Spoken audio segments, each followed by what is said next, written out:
Hello dear student, welcome to Adhyayan Setu academy. आज की class में हम कंटिन्यू करेंगे डिज़ाइन ऑफ बिल्डिंग फ्रेम को। इससे पहले वाली क्लास में हमने देखा था बिल्डिंग फ्रेम होता क्या है और किस तरीके से किस तरह के प्रोसेस हम फॉलो करते हैं बिल्डिंग फ्रेम को डिज़ाइन करने के लिए for multi storey building. Okay, तो उसको हम कंटिन्यू करेंगे इस क्लास में। So let's start the class.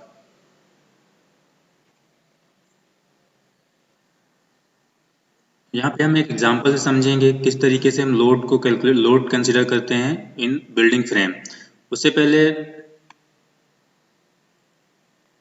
थोड़ा सा बात कर लेते हैं लोड के बारे में थोड़ा और डिटेल में। हम 4 प्रोसेस में बिल्डिंग फ्रेम को कम्प्लीटली डिज़ाइन करते हैं। सबसे पहले डायमेंशन सेट करते हैं कंपोनेंट्स की, उसके बाद लोड कैलकुलेट करते हैं, लोड का कॉम्बिनेशन देखते हैं with the help of IS 875 और उसके बाद एनालाइज करके बिल्डिंग को डिज़ाइन करते हैं। तो लोड में हमने बात की थी लोड को कैलकुलेट कैसे करते हैं। तो सबसे पहले तो हम IS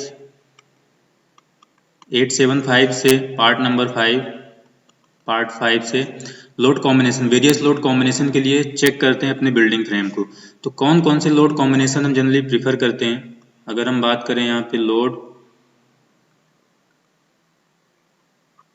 कॉम्बिनेशन, तो हमारे स्ट्रक्चर में live load, dead load, wind load, earthquake load, इस तरीके के वेरियस टाइप ऑफ लोड आ सकते हैं। लाइव लोड को इम्पोज्ड लोड भी बोला जाता है, IL।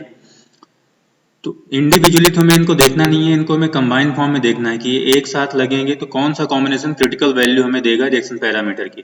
तो 875 के हेल्प से हम यहाँ पे 5 टाइप ऑफ कॉम्बिनेशन देखते हैं। पहला होता है dead load plus live load, दूसरा होता है dead load plus wind load, third one is dead load plus earthquake load, fourth one is dead load plus live load plus earthquake load, and fifth one is dead load plus live load plus wind load. तो ये 5 तरह के load combination हम use करते हैं। अब बात आती है कि किस तरह के लोड कॉम्बिनेशन में हम कितना पार्शियल सेफ्टी फैक्टर यूज करेंगे। तो जो डेड लोड और लाइव लोड का कॉम्बिनेशन होता है, यहाँ पे हम 1.5 का पार्शियल सेफ्टी फैक्टर यूज करते हैं।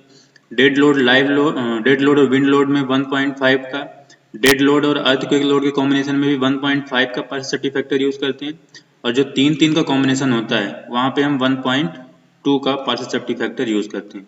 तो हमें एग्जैक्ट कैलकुलेट करना इसलिए जरूरी होता है क्योंकि हर जगह हम 1.5 का पार्शियल सेफ्टी फैक्टर यूज नहीं कर सकते हैं।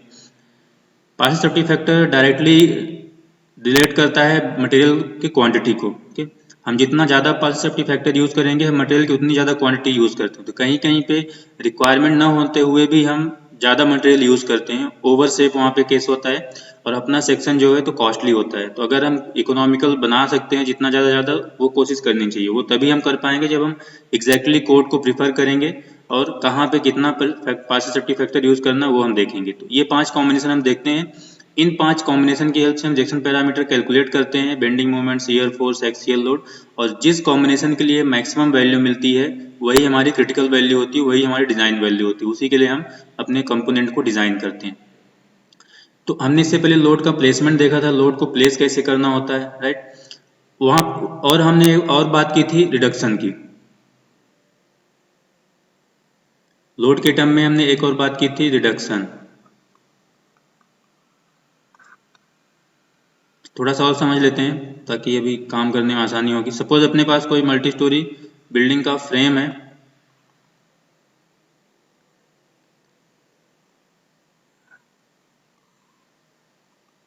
तो यहाँ पे जो हम रिडक्शन करते हैं टॉप टू बॉटम, वो हम बेसिकली कॉलम में आने वाले इम्पोज्ड एक्सियल लोड के लिए करते हैं। जो रिडक्शन किया जाता है किस में किया जाता है, एक्सियल लोड। कौन सा एक्सियल लोड, इम्पोज्ड या लाइव लोड। इम्पोज्ड या इसी को लाइव लोड बोलते हैं। किसमें, फ्लोर से कॉलम में या स्लैब से कॉलम में। रिडक्शन करके जो लोड हम कैलकुलेट करते हैं वो एक्सियल लोड होता है, उससे हम कॉलम डिजाइन करते हैं। तो रिडक्शन बेसिकली हम हर कहीं नहीं करते हैं, फ्लोर से या स्लैब से कॉलम में जो एक्सियल लोड आता है उसमें रिडक्शन करते हैं। क्योंकि अगर हम इस कॉलम की बात करें तो इस कॉलम में इसके ऊपर जितने भी फ्लोर हैं, जितने भी कॉलम है, सबका लोड यहाँ पे आएगा। इस कॉलम की बात करेंगे तो इस कॉलम में इसके ऊपर जितना भी स्ट्रक्चर है सबका लोड कॉलम है। इसका कहने का मतलब है इस फ्लोर में जितने भी कॉलम है उन सभी में। और अगर हम इस कॉलम की इन कॉलम्स की बात करें तो इनके ऊपर जो स्लैब है उसका लोड आएगा। तो कॉलम में उसके ऊपर के पूरे स्ट्रक्चर का या सुपर स्ट्रक्चर का लोड आता है। लेकिन अगर हम बीम की बात करें तो बीम अपने उसी फ्लोर उसी स्टोरी के फ्लोर का लोड कैरी करता है। अगर यहाँ पे जो बीम होगी तो इस बीम के साथ जो फ्लोर अटैच होगा उसी का लोड इसमें आएगा। ठीक, यहाँ पे जो बीम है यहाँ पे इसके इस बीम से जो स्लैब अटैच्ड है उसी का लोड डिस्ट्रीब्यूट होकर यहाँ पे आएगा। टॉप वाले बीम का टॉप वाले स्लैब का या फ्लोर का रूफ इस लोड इस बीम में नहीं आने वाला, वो तो कॉलम के थ्रू एक्सियल फॉर्म में सीधे फुटिंग में ट्रांसफर होगा।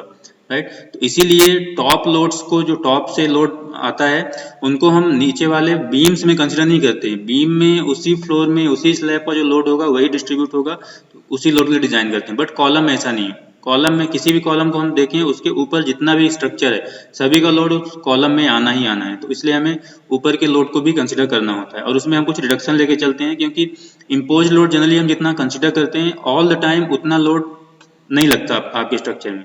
और एक तरीके से एक वेरिएबल लोड भी है, जो इम्पोज लोड है लाइव लोड होता है, मूवेबल लोड भी है। तो इसलिए हम कुछ रिडक्शन से यूज करते हैं। अब वहां पे हमने देखा था कि फर्स्ट स्टोरी अगर टॉप से, ठीक है ना, हम यहाँ पे टॉप टू टॉप में ये फर्स्ट होगा, ये फर्स्ट स्लैब होगा, ये सेकंड होगा, ये थर्ड होगा। तो इस तरीके से हम काउंट करते हैं जब एनालाइज करते हैं टॉप टू बॉटम आते हैं। तो फर्स्ट में हमें 0% का रिडक्शन करना है, सेकंड स्टोरी में सेकंड स्लैब में हमें 10% का रिडक्शन करना है, थर्ड में 20% का रिडक्शन करना होता है और फोर्थ में 30% का रिडक्शन करना होता है। 5 to 10 40% और मोर देन 10 से ज़्यादा होने पे ये रिडक्शन 50% का होता है। लोड में हम 50% का रिडक्शन करते हैं। तो ये चीज़ें ध्यान रखनी है, स्पेशली जब हम लोड को कैलकुलेट करेंगे। राइट, तो यहाँ पे एक एग्जांपल से हम समझते हैं कि लोड कैलकुलेट कैसे कंसिडर कैसे किया जाता है कॉलम के लिए स्पेशली, क्योंकि ये सारी चीज़ें कॉलम के लिए इंपॉर्टेंट हो जाती हैं। तो कॉलम में हम लोड कैसे कंसिडर करते हैं for any building frame of multi storey building. तो एक एग्जाम्पल समझते हैं यहाँ पे। Here is an example. The total imposed load, ध्यान रखना रिडक्शन का जो कॉन्सेप्ट है इम्पोज लोड में अप्लाई होता है, coming on column from different floors are given below. तो ये नंबर ऑफ फ्लोरिंग है top to bottom, floor number from top 1 2 3 up to 12, और उनसे आने वाले एक्सियल लोड की वैल्यू दी गई है कॉलम में 30 40 40। इस तरीके से हर एक फ्लोर के थ्रू आने वाले एक्सियल लोड की वैल्यू दी गई है। Calculate the imposed load to be considered for design of column member different floor levels. तो डिफरेंट फ्लोर में जो कॉलम आ रहे हैं, कॉलम के मेंबर्स आ रहे हैं, उनको कितने कितने लोड के लिए हम डिजाइन करेंगे। ये तो इंडिविजुअल लोडिंग दी गई है फ्लोर्स की, कि हर एक फ्लोर के थ्रू डिफरेंट फ्लोर के थ्रू कितना लोड आएगा एक्सियल फॉर्म में। तो कॉलम को हम कितने लोड के डिजाइन करेंगे और वेरियस फ्लोर, वो हमें यहाँ पे देखना है। ठीक, तो यहाँ पे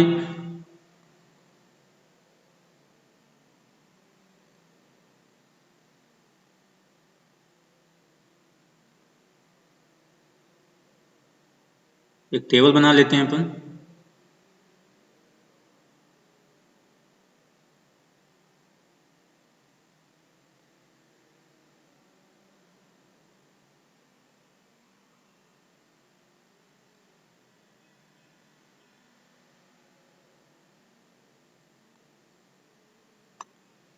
ओके, तो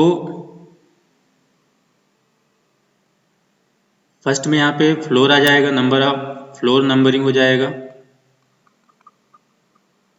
और यहाँ पे एक्सियल लोड आ जाएगा, एक्सियल लोड। अब टॉप टू बॉटम हम चलेंगे तो first second third fourth fifth six 7 8 9 10 11 12 floor हैं, 12 नंबर तक के फ्लोर हैं अपने पास, और उनमें लोड दिया गया है। तो यहाँ पे अपने पास फर्स्ट पे है 30 किलो न्यूटन, ये जो लोड है ये किलो न्यूटन में है। देन 40 किलो न्यूटन का लोड है,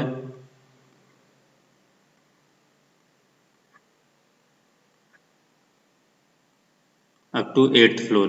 देन 9 में 50 किलो न्यूटन का लोड है, 10th में भी 50 किलो न्यूटन का, 11th में भी 50 और 12th में 50।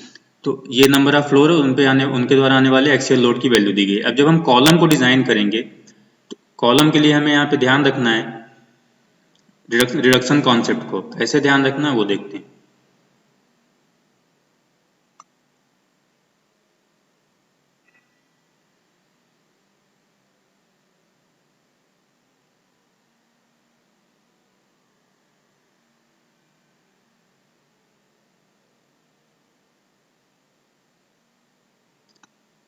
तो यहाँ पे हमने कॉलम के लिए लाइन ड्रॉ कर ली। ऐसे टेबुलर फॉर्म में करेंगे तो हम इजिली जल्द से जल्द कर सकते हैं, बाकी हम कोई भी तरीका यूज कर सकते हैं। सपोज ये फुटिंग है, यहाँ पे 11th और 12th फ्लोर के बीच में कॉलम आएगा, सपोज ये। उसके बाद हर 2 फ्लोर के बीच में कॉलम आएगा। फर्स्ट और सेकंड के बीच में एक फ्लोर यहाँ पे है, एक फ्लोर सेकंड पे है, इनके बीच में कॉलम आएगा। अगेन एक फ्लोर सेकंड और एक फ्लोर थर्ड में है, इनके बीच में कॉलम आएगा। देन एक थर्ड और फोर्थ के बीच में कॉलम आएगा यहाँ पे।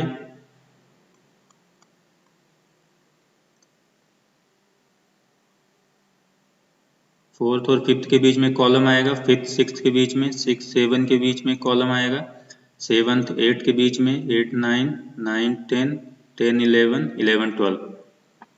तो इस तरीके से ये हम इसको फ्लोर से इंडिकेट कर रहे हैं, ये अपने फ्लोर हैं और हर एक फ्लोर के बीच में, हर 2 फ्लोर के बीच में कॉलम आ रहा है, राइट।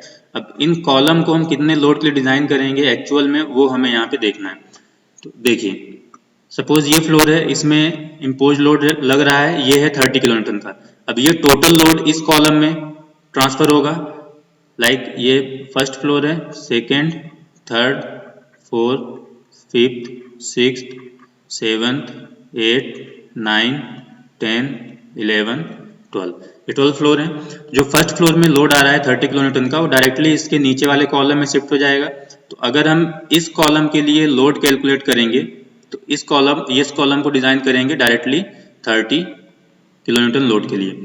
और हमें पता है कि फर्स्ट जो फ्लोर होता है, फर्स्ट जो स्लैब होता है या स्टोरी होती है, इसमें 0% का रिडक्शन करते हैं। तो इसमें 0% मीन्स जितना आ रहा है उतने के लिए डिजाइन करेंगे, कोई रिडक्शन नहीं होगा। जब हम इस कॉलम को डिजाइन करेंगे जो सेकंड और थर्ड के बीच में आ रहा है, इस कॉलम में इस स्लैब पर लोड आएगा जो कि कितना है सेकंड स्लैब में, सेकंड फ्लोर में 40। उसके बाद इसके ऊपर जो लोड आ रहा है, जो इसके ऊपर कॉलम या स्लैब है उनका लोड भी आएगा। तो इसके ऊपर जो स्लैब है वो 30, उस पर आ रहा है लोड 30 किलो न्यूटन, 40 प्लस 30, ये तो इस वाले कॉलम में टोटल लोड आएगा। अब हमें यहाँ पे रिडक्शन भी करना है, क्योंकि जरूरी नहीं कि जितना हम कंसीडर करें हमेशा उतना ही लोड आए, कुछ मैग्नीट्यूड का हम रिडक्शन करते हैं यहाँ पे। तो सेकंड फ्लोर में 10% का रिडक्शन किया जाता है, मतलब जितना टोटल लोड कैलकुलेट करने पे आ रहा है इसमें 10% का रिडक्शन करेंगे तो टोटल 90% के लिए डिजाइन करेंगे। तो इसको हम कुछ इस तरीके से लिख सकते हैं 1 माइनस 0.1, मतलब 0.1 मीन्स 10% रिड्यूस कर दिया। तो इसको सॉल्व करेंगे तो 0.9 मीन्स 90%। इसी तरीके से हम इस कॉलम को डिजाइन कर सकते हैं। ये जो थर्ड और फोर्थ के बीच में आ रहा है, तो थर्ड स्लैब का लोड तो इसमें आएगा ही, इसके ऊपर जितने भी हैं सभी का लोड आएगा। तो थर्ड में आ रहा है 40, सेकंड में भी आ रहा है 40 और फर्स्ट में आ रहा है 30। तो ये तो टोटल लोड हुआ जो डायरेक्टली हम कैलकुलेट कर रहे हैं। अब इसमें हम कुछ रिडक्शन अप्लाई करेंगे। तो थर्ड फ्लोर पे जो रिडक्शन होता है वो 20% का होता है। तो ये वैल्यू हो जाएगी 1 माइनस 0.2, 80% लोड के लिए हम डिजाइन करेंगे। इसी तरीके से हर एक फ्लोर में हम कैलकुलेशन कर सकते हैं, राइट। अगर हम फोर्थ और फिफ्थ फ्लोर के बीच में जो कॉलम आ रहा है उसको डिजाइन करेंगे तो इसमें फोर्थ स्लैब का लोड और इसके ऊपर जितने भी हैं मीन्स 40 प्लस 40 प्लस 40 और टॉप पे आ रहा है 30, ये तो हो गया टोटल लोड। उसके बाद फोर्थ फ्लोर में 30% का रिडक्शन किया जाता है, मतलब हम उस टोटल लोड के 70% के इक्विवेलेंट लोड को डिजाइन करेंगे। तो ये वैल्यू हो जाएगी 1 माइनस 0.3। ये जो ब्रैकेट में इधर लिख रहे हैं ये रिडक्शन है, ठीक है। इसी तरीके से हम यहाँ पे इस फिफ्थ और सिक्स्थ को भी कैलकुलेट कर सकते हैं। फिफ्थ और सिक्स्थ में फिफ्थ स्लैब पे जो लोड आएगा, फिफ्थ पे 40, फोर्थ में इधर 40 40 4 बार 40 आ रहा है, तो एक साथ लिख लेते हैं 4 इंटू 40 प्लस 30, ये टोटल लोड हो गया। और जो ये, अब ध्यान रखिएगा 5 टू 10th फ्लोर तक 40% का रिडक्शन होता है, 5 टू 10th फ्लोर तक 40% का। तो अब यहाँ पे फिफ्थ फ्लोर है इसके ऊपर, तो यहाँ पे जो इस कॉलम में जो लोड का रिडक्शन होगा वो 40% होगा। तो यहाँ पे वैल्यू 1 माइनस 0.4 हो जाएगी। ऐसे कैलकुलेट करते जाएंगे कहाँ तक, 10th तक, ठीक है ना। अगर हम इस 10th वाले को कैलकुलेट करेंगे तो इसके ऊपर 50 प्लस 40 कितने आ रहे हैं, 1 2 3 4 5 6 7, 7 इंटू 40 प्लस 30, तो ये तो टोटल लोड हो गया। और 10th फ्लोर है तो यहाँ पे भी रिडक्शन 40% का होगा, 1 माइनस 0.4। अब जब हम 11th फ्लोर के नीचे वाले कॉलम को डिजाइन करेंगे तो 10th फ्लोर से ऊपर जब लोड कैलकुलेट करते हैं तो हम 50% का रिडक्शन कंसिडर करते हैं। तो यहाँ पे 11th पे जब करेंगे तो 11th पे जो आ रहा है 50 50 50, तीन 50 आ रहे हैं। यहाँ पे ध्यान रखिएगा, यहाँ पे दो 50 हैं, ठीक है ना, एक 50 मिक्स हो गया तो एक प्लस 50 और हो जाएगा, क्योंकि 10th इस पे कैलकुलेट कर रहे हैं 10th पे, तो ये 10th पे आ रहा है 50, फिर 9th में भी 50, उसके बाद 40 है 740। जब 11th में कैलकुलेट करेंगे तो 11th के ऊपर आ रहा है 50, तो 1 2 3 350 आ रहे हैं, तो 3 इंटू 50 प्लस 740 हैं, 7 इंटू 40 प्लस 30, तो ये तो टोटल लोड हो गया जो एक्चुअल में आ रहा है। अब इसमें जब रिडक्शन अप्लाई करेंगे तो 11th नंबर का फ्लोर है, 10 के ऊपर जितने भी आएंगे उनमें हम 50% का रिडक्शन करेंगे, तो इसको हम डिजाइन करेंगे 0.5, 50% के ओवरऑल जो लोड है उसका 50% लेके। इसी तरीके से 12th को भी डिजाइन कर सकते हैं, ये हो जाएगा 4 इंटू 50 प्लस 7 इंटू 40 प्लस 30, और जो रिडक्शन होगा वो भी 50% का यहाँ भी होगा। तो इस तरीके से हम लोड को रिडक्शन के साथ यूज कर सकते हैं, कैलकुलेट कर सकते हैं फॉर कॉलम। और ध्यान रखिएगा ये भी सिर्फ इम्पोज्ड लोड है, राइट, इम्पोज्ड लोड के रिडक्शन अप्लाई किया हमने। अब इनमें जो भी इनके थ्रू लोड आएगा, अब जब इनको कैलकुलेट करेंगे एग्जैक्टली, तो हम जब टॉप टू बॉटम मूव करेंगे तो लोड की वैल्यू कंटिन्यूस बढ़ती रहेगी। तो सिंपल सी बात है, जब टॉप जो बॉटम कॉलम होगा उसमें उसके ऊपर के सभी कॉलम्स के लोड आएंगे या स्ट्रक्चर का लोड आएगा, तो उसमें हैवी लोडिंग ही होगी, और इसका क्रॉस सेक्शन भी हमें हैवी रखना पड़ेगा एज कम्पेयर टू अदर। तो हम चाहें तो जैसे जैसे बॉटम टू टॉप मूव करें तो कॉलम की डायमेंशन को जनरली डिक्रीज भी कर सकते हैं अप टू टॉप, बॉटम में हायर डायमेंशन रिक्वायर्ड होता है। तो इस तरीके से लोड को हम कंसिडर करते हैं कॉलम में, एक्सियल लोड को for imposed loading due to slab. अब देखिए डिजाइन का हम क्वेश्चन देखते हैं।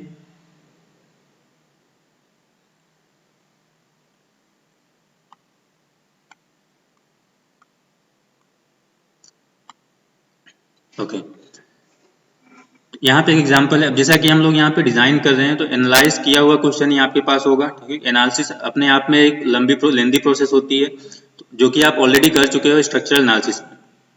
एनालिसिस मल्टी स्टोरी फ्रेम का कैसे किया जाता है हम स्ट्रक्चर एनालिसिस में ऑलरेडी कर चुके हैं। तो आपको जो पास जो क्वेश्चन रहेगा उसमें एनालाइज डेटा दिया रहेगा, रिएक्शंस पैरामीटर की क्रिटिकल वैल्यू दी रहेगी, हो सकता है वो वर्किंग वैल्यू हो, तो उसको हम डिजाइन में कन्वर्ट करेंगे। देन यहाँ पे हमारा मेन ऑब्जेक्टिव डिजाइन करना, राइट। तो एनालिसिस हम ऑलरेडी पढ़ चुके हैं ऐसे में, तो यहाँ पे डायरेक्टली हम डिजाइन देखेंगे प्रॉपर लोड को कैलकुलेट करते हुए। तो यहाँ पे देखिए एग्जांपल में बोल रहा है A is a section at mid span of beam, किसी मल्टी स्टोरी बिल्डिंग का फ्रेम है, उसमें एक कोई बीम लिया है, उसका मिड स्पान है A. B is a section at end of span, और स्पान के या बीम के एंड में जो सेक्शन है वो बी है। And C is a section of column in 4th floor from top. तो यहाँ पे कोई एक मल्टी स्टोरी बिल्डिंग है, उसका एक फ्रेम हमने कंसिडर किया है, वो फ्रेम उस फ्रेम के हम 4th फ्लोर पे देख रहे हैं। हमें फ्लोर का स्पेसिफिकेशन पता होगा तभी हम रिडक्शन या एक्चुअल लोड कैलकुलेट करेंगे, तो इसलिए यहाँ पे मेंशन किया है 4th floor from top. Suppose आपके पास क्वेश्चन को थोड़ा बहुत घुमा भी सकता है, तो आपके पास 10th स्टोरी की बिल्डिंग है, फॉर एग्जाम्पल 10 स्टोरी की बिल्डिंग है। अब वहां पे ये भी बोल सकता है कि from bottom to top 4th floor की स्पेसिफिकेशन दी गई है यहाँ पे। जब बॉटम से हम 4th फ्लोर देखेंगे तो टॉप से वो कितना होगा ये हमारे लिए इंपॉर्टेंट है, क्योंकि जो हम रिडक्शन करते हैं वो टॉप से फ्लोर काउंट करते हैं। तो अगर बॉटम से 4th फ्लोर दिया है तो उस कंडीशन फिर हम टॉप से देखेंगे कितना आएगा, तो टॉप से आपका 6th फ्लोर होगा वो, राइट। तो 6th फ्लोर में जो रिडक्शन का क्राइटेरिया यूज होना चाहिए वो यूज करेंगे वहां पे। यहाँ पे तो ठीक है, इस क्वेश्चन में डायरेक्टली स्पेसिफाई किया कि हम टॉप से ही कैलकुलेट कर रहे हैं, टॉप से ही हमारा 4th फ्लोर है। तो इस तरीके से कोई फ्रेम है और इस फ्रेम में कोई एक बीम की बात कर रहे हैं हम, तो एक बीम का सेंटर पॉइंट है, मिड स्पान है, और एक बीम का, तो इसको हमने ए पॉइंट दिया है, और बीम का जो सपोर्ट का स्पान है इसको हमने बी पॉइंट दिया है। देन कॉलम, तो अब यहाँ से यहाँ कॉलम आएगा, तो इस कॉलम का जो यहाँ पे पॉइंट है वो सी है, तो बी और सी एक ही पॉइंट है, बस बी बीम को इंडिकेट कर रहा है और सी कॉलम के पॉइंट को इंडिकेट कर रहा है, राइट। अब यहाँ पे एनालाइज किया हुआ रिएक्शन पैरामीटर दिया है for various type of loading. Dead load के लिए अलग रिएक्शन पैरामीटर दिए गए हैं, लाइव लोड के लिए अलग रिएक्शन पैरामीटर दिए गए हैं, विंड लोड के अलग और अर्थक्वेक लोड के अलग रिएक्शन पैरामीटर दिए गए हैं। तो यहाँ पे देखिए लोड के क्लास हैं, इतने लोड आते हैं हमारे पास। ये हमारा है अर्थक्वेक लोड 6, 0,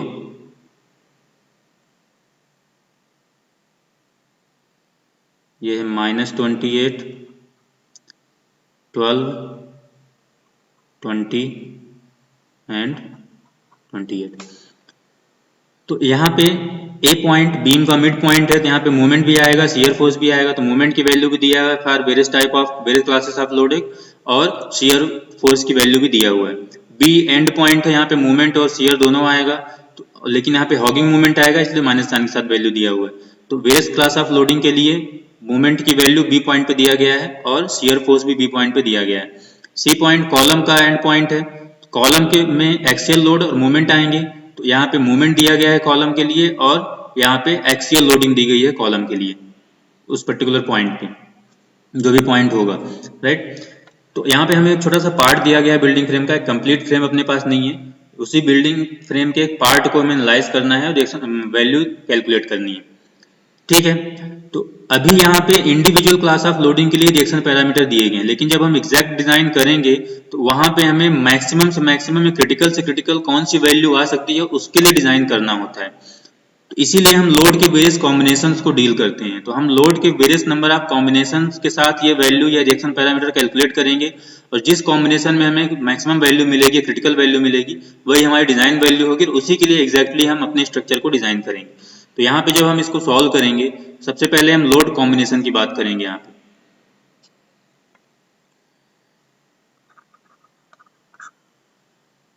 हमें लोड कॉम्बिनेशन की बेसिस पे देखना होगा कि क्रिटिकल वैल्यूज क्या है। तो यहाँ पे एक लोड कॉम्बिनेशन का कॉलम हम ड्रॉ करते हैं।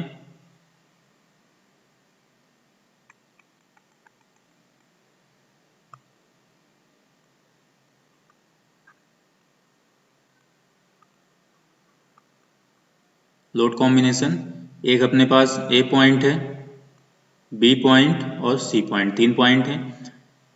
अब इनमें भी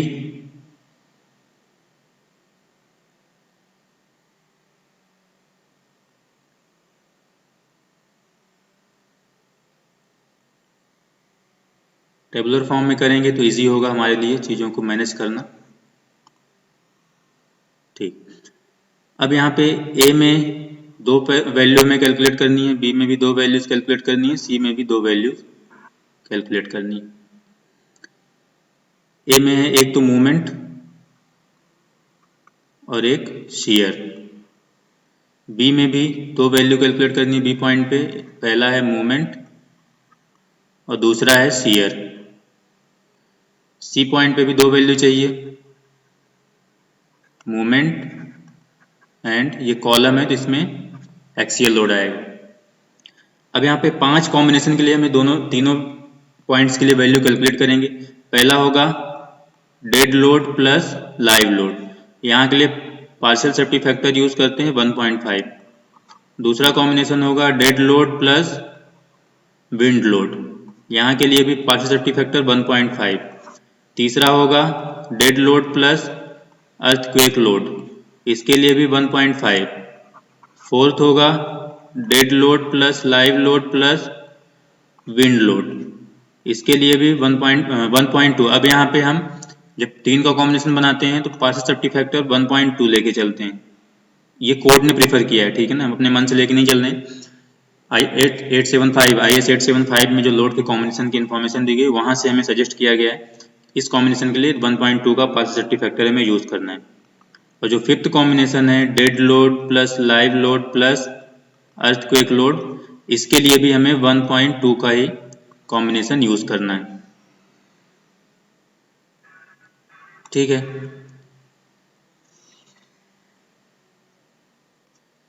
तो अब जब हम कैलकुलेट करेंगे वहां पे इस कॉम्बिनेशन के लिए इन रिएक्शन पैरामीटर को कैलकुलेट करेंगे।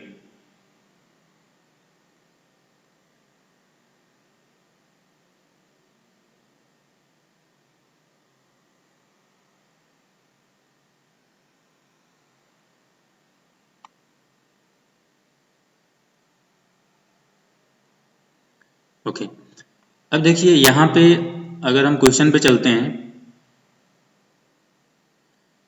ठीक है, एक डेड लोड की वजह से रिएक्शन पैरामीटर दिए गए हैं और लाइव लोड यहाँ पे 3 दिए गए हैं, ठीक है ना, live load 1, live load 2, live load 3। जैसा कि हम अलग अलग लाइव लोड के कॉम्बिनेशन पे चेक करते हैं वैल्यू, 3 तरह के लाइव लोड दिए गए हैं, तो हम यूज कौन सा करेंगे, जो मैक्सिमम है, इन तीनों में जो क्रिटिकल वैल्यू होगी या मैक्सिमम वैल्यू होगी हम वो एक्चुअल में यूज करेंगे। जैसे कि अगर ए पॉइंट पे हम कोई भी कॉम्बिनेशन बना रहे हैं डेड लोड और लाइव लोड का, तो डेड लोड तो एक ही है तो 102 ही यूज करेंगे, लाइव लोड में 68, 54, 56, इन तीनों में जो मैक्सिमम है वो यूज करना है, तो मैक्सिमम है 68, तो ये यूज करेंगे। उसी तरीके से हर एक में लाइव लोड का जब हम वैल्यू यूज करेंगे कहीं पे, वहां पे तीनों में से जो मैक्सिमम वैल्यू होगी वो यूज करेंगे। अब अगर हम इन वैल्यू को कैलकुलेट करेंगे, कैलकुलेशन सभी आपको खुद ही करने हैं। पहली वैल्यू यहाँ पे हम कैलकुलेट करेंगे, ये कैसे कैलकुलेट करेंगे, डेड लोड की वैल्यू रखेंगे ए पॉइंट में जो है, डेड लोड के लिए जो मूवमेंट है उसकी वैल्यू, लाइव लोड के लिए जो मूवमेंट है उसकी वैल्यू। सपोज एक कैलकुलेशन करके यहाँ पे मैं दिखाता हूँ, जब ये पहली वैल्यू हम कैलकुलेट करेंगे ए पॉइंट पे, तो ए पॉइंट पे पहला मूवमेंट क्या आ रहा है, डेड लोड के थ्रू मूवमेंट कितना आ रहा है, ये आ रहा है 102, 102 प्लस दूसरा अपना कॉम्बिनेशन है लाइव लोड का, तो लाइव लोड की वजह से कितना मूवमेंट आ रहा है ए पॉइंट पे, 1 की वजह से 68, 2 की वजह से 54, 3 की वजह से 56, तो मैक्सिमम वैल्यू है 68, तो यहाँ पे हम यूज करेंगे 68 प्लस 68 और अपने पास पार्शियल फैक्टर है 1.5। इसको सॉल्व करोगे तो ए पॉइंट के लिए पहले कॉम्बिनेशन के लिए बेंडिंग मोमेंट की वैल्यू मिल जाएगी। इसी तरीके से ए पे शियर फोर्स है, ये पहले मूवमेंट था, उसके बाद शियर है। शियर जब कैलकुलेट करेंगे तो देखिए शियर के लिए जो वैल्यू है डेड लोड के लिए है 8 और लाइव लोड के लिए मैक्सिमम वैल्यू कितनी है 11, 8 प्लस 11, 8 प्लस 11 और पहले क्वेश्चन के लिए जो फैक्टर ऑफ सेफ्टी है वो है 1.5। इसको जब हम सॉल्व करेंगे तो यहाँ पे हमें ए पॉइंट के लिए पहले कॉम्बिनेशन के लिए शियर फोर्स की वैल्यू मिल जाएगी। इसी तरीके से हर एक कॉम्बिनेशन के लिए हम वैल्यू कैलकुलेट कर लेंगे। जैसे दूसरा कॉम्बिनेशन है dead load plus wind load, तो डेड लोड और विंड लोड की जो वैल्यू होगी वो प्लस करके उसमें जो पार्शियल सेफ्टी फैक्टर यूज करना है 1.5 वो यूज करेंगे। तो यहाँ पे हमें दूसरे कॉम्बिनेशन के लिए मूवमेंट और दूसरे कॉम्बिनेशन के लिए शियर फोर्स की वैल्यू मिल जाएगी। डेड लोड कितनी वैल्यू वो यूज करना है उस पर्टिकुलर पॉइंट में, और जो भी लोड क्लासेस के लिए वैल्यू आ रही है वो हमें यूज करके ऐड करके और जितना पार्शियल सेफ्टी फैक्टर चाहिए वो यूज करके वैल्यू कैलकुलेट करेंगे। इसी तरीके से हम थर्ड कॉम्बिनेशन के लिए यूज कर लेंगे, वैल्यू निकाल लेंगे। इसी तरीके से फोर्थ कॉम्बिनेशन, इस तरीके से 5 कॉम्बिनेशन में। यही काम हम बी में भी करेंगे और यही काम हम सी में भी करेंगे। अब इन कॉम्बिनेशन में से सपोज हमें ए पॉइंट के लिए देखना है कि मैक्सिमम बेंडिंग मोमेंट और मैक्सिमम से, फॉर एग्जांपल यहाँ पे देखते हैं, अगर यहाँ पे 209 आया, यहाँ पे 310 आया, यहाँ पे 206 आया और यहाँ पे 210 आया, फॉर एग्जांपल बता रहे हैं, तो ए पॉइंट को हम जो डिजाइन करेंगे तो इन पांचों कॉम्बिनेशन में से जो मैक्सिमम वैल्यू होगी मूवमेंट की उस मूवमेंट के लिए डिजाइन करेंगे, राइट। सपोज यहाँ पे 310 है न्यूटन, किलो न्यूटन मीटर है, तो हम इस लोड के लिए डिजाइन करेंगे इन पांचों कॉम्बिनेशन जो मैक्सिमम होगी। इसी तरीके से शेयर फोर्स भी देख लेंगे, मैक्सिमम कौन सी वैल्यू आ रही उसके लिए डिजाइन करेंगे।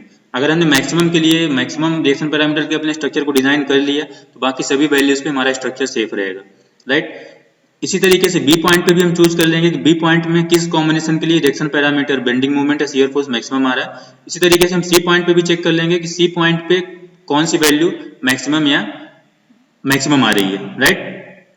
तो इस तरीके से हर एक पॉइंट पे हम कैलकुलेशंस कर लेंगे। अब ध्यान रखिएगा यहाँ पे जो हम सी पॉइंट पे कैलकुलेशन कर रहे हैं एक्सियल लोड के लिए, अभी उसमें रिडक्शन अप्लाई नहीं किया गया है।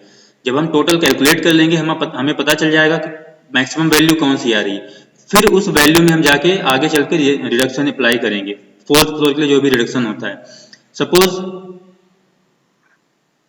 यहाँ पे इसी तरीके से हमने कैलकुलेट किया सी पॉइंट पे वैल्यू आ गई 150 kilo Newton load, axial load की, और 200 किलो न्यूटन मीटर मूवमेंट की। तो मूवमेंट में हमें कुछ करना नहीं है, हमें जो रिडक्शन अप्लाई करना होता है वो एक्सियल लोड में करना होता है, राइट। तो ये अभी एक्सियल लोड जो हमने कॉम्बिनेशन से कैलकुलेट किया है इसमें भी रिडक्शन अप्लाई नहीं किया गया है। आगे चल के हमें, तो अभी हम इसको बोलेंगे axial load on column without reduction, 150 kilo Newton. Example के लिए समझा रहा हूँ, यहाँ पे कुछ और वैल्यू आ सकती है, वो जब कैलकुलेट करके आप देखोगे तो वहाँ पे पता चलेगा। तो जब हम इसको एक्चुअल वैल्यू यहाँ से फाइंड आउट करेंगे तो रिडक्शन अप्लाई करेंगे। So after reduction axial load on column, तो 150 तो है ही, उसके बाद हमें पता है कि ये 4th फ्लोर है। 4th फ्लोर पे कितने का रिडक्शन किया जाता है? 30% का, तो 1 माइनस 0.3।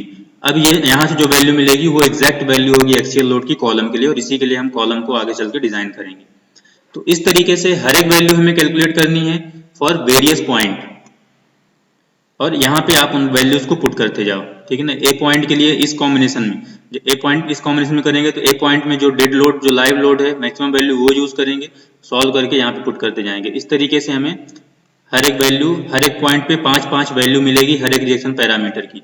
उन पांचों में से जो मैक्सिमम वैल्यू होगी वो हमारी एग्जैक्ट वैल्यू होगी जिसके लिए हम डिजाइन करेंगे। और एक बार क्रिटिकल वैल्यू या मैक्सिमम वैल्यू डिजाइन वैल्यू में मिल गई, फिर डिजाइन करने में कोई प्रॉब्लम नहीं। जिस तरीके से हमने पोर्टल फ्रेम को डिजाइन किया था, पोर्टल फ्रेम का वीडियो आप डिजाइन का देख सकते हैं प्ले लिस्ट में जाके, तो हूबहू वैसे ही डिजाइन करना है हर एक मेंबर को, बीम को डिजाइन करने के लिए। ठीक है, आगे बात करते हैं इसके बारे में। तो इस तरीके से हम सारी वैल्यू यहाँ पे कैलकुलेट कर लेंगे इन कॉम्बिनेशंस के लिए, और जो भी मैक्सिमम वैल्यू होगी उसी पर्टिकुलर वैल्यू के लिए हम अपने उन्हीं पर्टिकुलर वैल्यू को डिजाइन में यूज करेंगे। कॉलम के केस में ध्यान रखना है कि एक्सियल लोड में जो मैक्सिमम वैल्यू आएगी, बाद में चल के उसमें रिडक्शन भी अप्लाई करना है 40% का, 30% का, क्योंकि ये 4th नंबर का फ्लोर है या 4th नंबर का स्लैब है, तो उसमें हमें रिडक्शन करना होगा। ओके, अब आगे जब ये सारी वैल्यू हम कैलकुलेट कर लेंगे तो हमें डिजाइन करना होगा।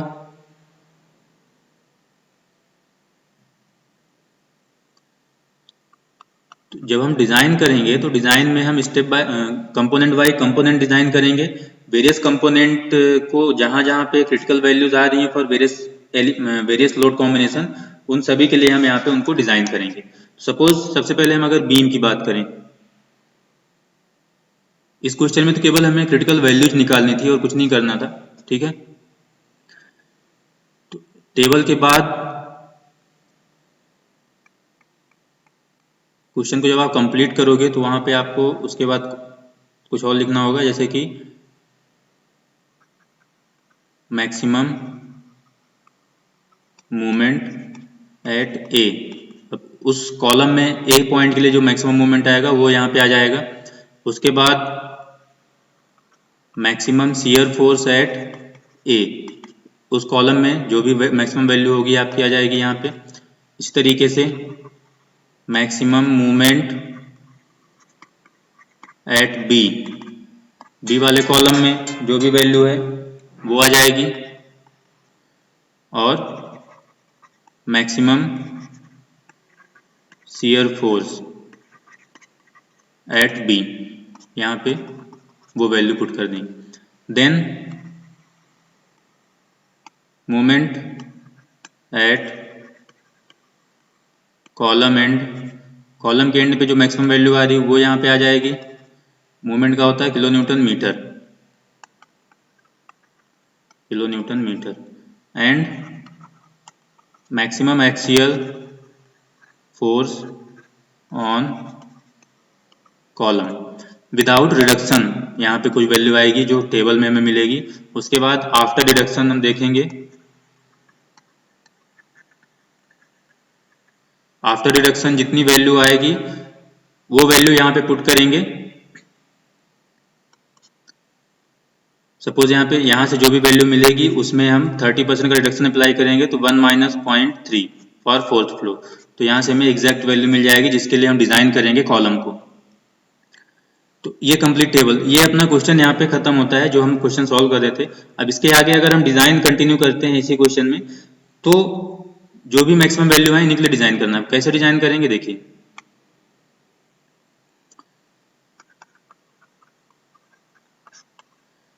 कंपोनेंट बाय कंपोनेंट चलेंगे। सपोज पहले हम बीम की बात कर रहे हैं, तो बीम में दो तरह के मूवमेंट आ रहे हैं, एक स्पान पे और एक सपोर्ट पे। तो स्पान के लिए भी हमें डिजाइन करना है, स्टील कैलकुलेट करना होगा, और सपोर्ट के लिए भी स्टील कैलकुलेट करना होगा।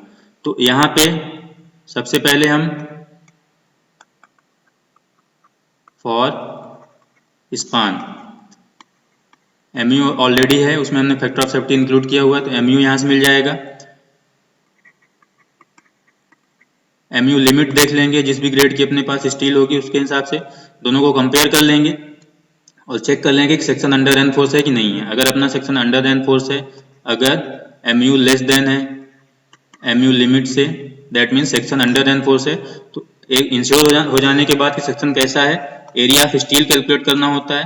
तो यहाँ पे हम डायरेक्टली 0.5 FC के BD divide by FY 1 minus under root 1 minus 4.6 MU divide by FC के BD स्क्वायर, ये फॉर्मूला अप्लाई करके एरिया कैलकुलेट कर सकते हैं। डायमेंशन हमने पहले ही स्टेप में सेट की हुई है, ठीक है ना, सबसे पहले हम डायमेंशन ही सेट करते हैं।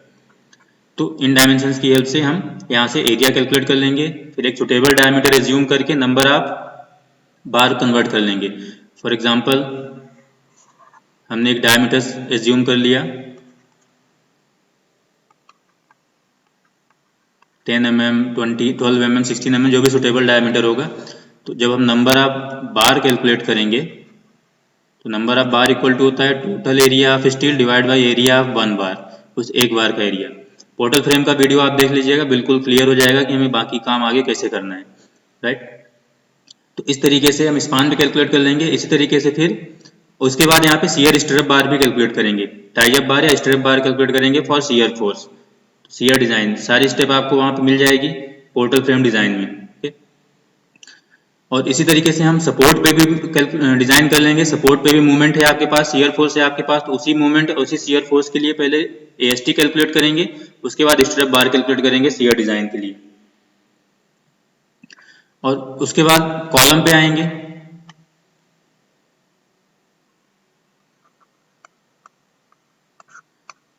कॉलम पे एक्सियल लोड भी आ रहा है और मूवमेंट भी आ रहा है, तो कहने का मतलब है हमें SP16 यूज करना होगा, इंटरेक्शन डायग्राम जो होता है डायमेंशनलेस। तो यहां से हमें इंटरेक्शन डायग्राम की हेल्प से कॉलम को डिजाइन करना है। इंटरेक्शन डायग्राम की हेल्प से कुछ पैरामीटर सेट करके हमें directly percentage of steel mill जाता है, राइट। और एक बार परसेंटेज ऑफ स्टील मिल गया, डायमेंशन अपने पास होती ही है, तो वहां से एरिया ऑफ स्टील कैलकुलेट करके नंबर ऑफ बार कैलकुलेट कर लेंगे, जैसे बीम में नंबर ऑफ बार कैलकुलेट करते हैं। उसके बाद shear enforcement design, then footing design करेंगे। जो कॉलम में लोड आ रहा है उसी लोडिंग के लिए फुटिंग डिजाइन करेंगे। फुटिंग की कंप्लीट डिजाइन हमने ऑलरेडी कर रखी है पोर्टल फ्रेम में, वहां से आप देखिए कि कैसे करना है। तो ये कंप्लीट प्रोसेस होती है डिजाइन की, बिल्डिंग फ्रेम की। तो सबसे पहले हमें स्ट्रक्चर को एनालाइज करना है कंप्लीटली, देन डिजाइन करना है। प्लेसमेंट ऑफ स्टील ध्यान रखना है, जरूरी होता है यहाँ पे। जब हम डिटेलिंग करेंगे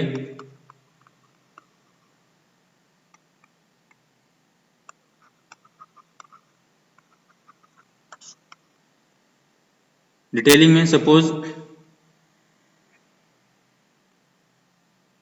हमें ये पता होना चाहिए कौन सी स्टील टॉप पे होगी, कौन सी स्टील बॉटम पे, तो डिपेंड करेगा जोन पे, किस तरह का जोन बन रहा है, किस तरह का मूवमेंट आ रहा है।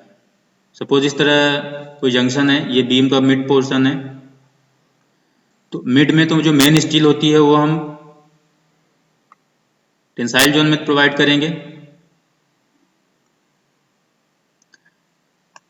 और जो सपोर्ट होता है वहां पे नेचर चेंज हो जाता है, हॉगिंग मूवमेंट होता है, तो टेंसाइल जोन ऊपर होता है, तो यहाँ पे हम अप साइड में प्रोवाइड करते हैं मेन स्टील। उसके बाद एंकरेज लेंथ कैलकुलेट करनी होती है हमें, ठीक है ना। हमने सीखा है कैसे कैलकुलेट करते हैं पोर्टल फ्रेम के केस में, और उस एंकरेज लेंथ को हमें यहाँ पे मैनेज करना होता है सपोर्ट पे, ठीक। सपोर्ट के अंदर जितना भी लेंथ आएगी कैलकुलेट करने को, वो यहाँ पे हम मैनेज करेंगे। उसके बाद कॉलम की स्टील इसी सीरीज में प्लेस करनी है,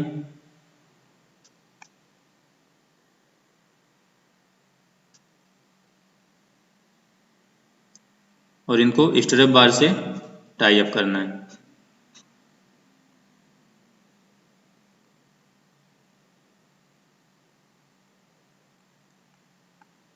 तो सारी डिटेल दिखानी है कि ये बार कौन सी है, ठीक है ना, ये वाली बार्स कौन सी हैं, स्पेसिंग कितनी है, टाई अप बार की डिटेलिंग दिखानी है। तो डिटेलिंग हमने डिटेल में कंप्लीटली देखा है पोर्टल फ्रेम के केस में, तो यहाँ पे हम ज़्यादा टाइम कंज्यूम नहीं करेंगे। आप उस वीडियो को प्रेफर करिएगा, डिजाइन ऑफ पोर्टल फ्रेम, वहाँ पे आपको सब कुछ क्लियर हो जाएगा। और जो सपोर्ट होते हैं या जहाँ पे हम ओवरलैपिंग या स्प्लाइसिंग करते हैं वहाँ पे भी हमें ध्यान रखना है। सपोज एक कॉलम है अपने पास, जंक्शन है यहाँ पे कोई,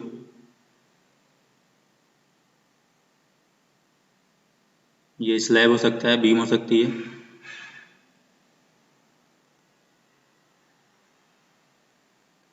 राइट। तो यहाँ पे जब हम स्टील प्लेस करेंगे तो सपोज एक स्टील अपनी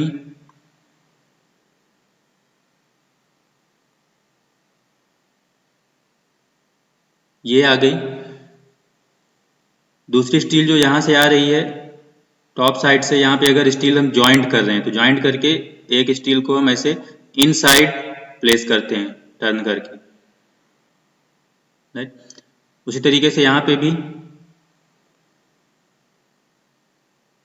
क्योंकि जरूरी नहीं कि हर बार हमारे पास उतनी लेंथ की रॉड हो जितनी हमारे कॉलम की लेंथ है, तो हमें स्प्लाइसिंग करना होता है, ज्वाइंट करना होता है बार्स को, तो कुछ इस तरीके से करते हैं इनसाइड फोल्ड करके। बाकी यहाँ पे हम फिर टाई अप बार तो सेट करेंगे ही।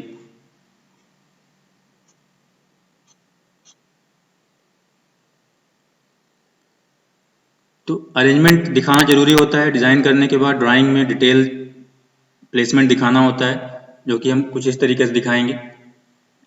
तो इस तरीके से हमें बिल्डिंग फ्रेम को डिज़ाइन करना है, ठीक। पहले एनालाइज करके क्रिटिकल वैल्यूज़ कैलकुलेट करनी है, फिर उसी क्रिटिकल वैल्यूज़ के लिए वेरियस कंपोनेंट में स्टील कैलकुलेट करना है, स्पेसिंग उनकी नंबर ऑफ बार कैलकुलेट करने हैं, देन शियर या स्ट्रेप रेनफोर्समेंट कैलकुलेट करना है और उनकी स्पेसिंग के साथ उनको शो करना है वहाँ पे, तब जाके कंप्लीट डिज़ाइन होगी हमारे बिल्डिंग फ्रेम की या मल्टी स्टोरी बिल्डिंग के जो फ्रेम होंगी।